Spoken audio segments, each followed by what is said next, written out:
কৰি গৈ থাকিব লাগে। ৰংঘৰৰ শেষ হোৱাৰ পিছত মানুহে তাৰ ওপৰত কমেণ্ট দিব, ভাল হ'ল বেয়া হ'ল। কাৰণ এতিয়াতো আপোনালোকে বিল্ডিং চিমেণ্ট শিল বালিহে দেখি আছে। প্ৰজেক্টটো কমপ্লিট হ'লে যেতিয়া ৰাইজৰ পৰা আমি এটা এছেছমেণ্ট পাম, সি তেতিয়া প্ৰেৰণা যোগাব আৰু দুটা নতুনকৈ কৰা।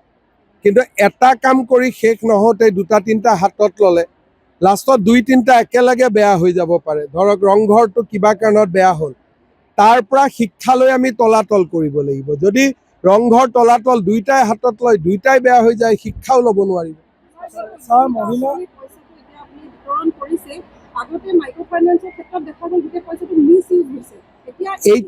এইটোত মোৰ যিটো অভিজ্ঞতা, বিহালীৰ পৰা আৰম্ভ কৰিছোঁ, মানুহে হাজবেণ্ডৰ লগতে কাজিয়া কৰিছে। 2000 টকা হাজবেণ্ডে খুজিছে, 2000ও দিয়া নাই। কিন্তু ইমান ডাঙৰ আঁচনি এখনত 32 লাখ মহিলাৰ 32 লাখে ভাল কৰি ব্যৱহাৰ কৰিব, সেইটো আমি নাভাবোঁ।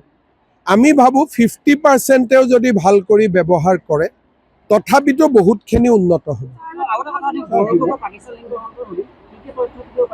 এইটো 8 তাৰিখে ৰাতিপুৱা 11টা বজাত আপোনালোক গুৱাহাটীলৈ আহিব। 8 तारीख प्रेस कॉन्फ्रेंस होगा और आप लोगों को सादर निमंत्रण।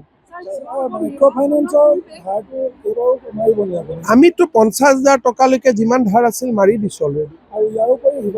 আমি যেতিয়ালৈকে 50,000 মাইক্ৰ' ফাইনেন্স বুলি ক'লে 40,000 বুজায় মাইক্ৰ', তাক আমি 50,000লৈকে মাৰি দিলোঁ। কিন্তু কোনোবাই লাখ টকা লোন লৈছে, এইটোতো মাইক্ৰ' ফাইনেন্সত নপৰে। ইয়াত কোনে অগ্ৰাধিকাৰ পায় মই নিজেও নাজানো। 12 গৰাকী প্ৰাৰ্থী আৰু 12 গৰাকী প্ৰাৰ্থীৰ 1 গৰাকী প্ৰাৰ্থী ঠিক কৰাটো এইটো বহুত ডাঙৰ কাম। কেনেকৈ হ'ব কি হ'ব এইটো মোৰো দিমাগে কাম কৰা নাই, পিছত চাব লাগিব। চব এপ্লিকেশ্যন যাব লাগে আৰু মানুহে এইটো গ্ৰহণ কৰিব লাগে। যদি অসমীয়াই ত্যাগ নকৰে, আপুনি বাংলাদেশীক কেনেকৈ খেদিব? কাগজ এখনহে যায়, সেইটোতে ইমান চিন্তা কৰিব নালাগে। যদি কাগজে নাযায় কাৰো ঘৰত, তেতিয়াহ'লে ভোটাৰ তালিকাৰ পৰা মানুহৰ নাম কেনেকৈ বাদ যাব?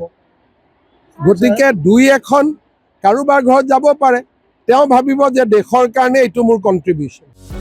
যিকোনো খবৰৰ বাবে যোগাযোগ কৰক আমাৰ এই নম্বৰত 9181 307 2221।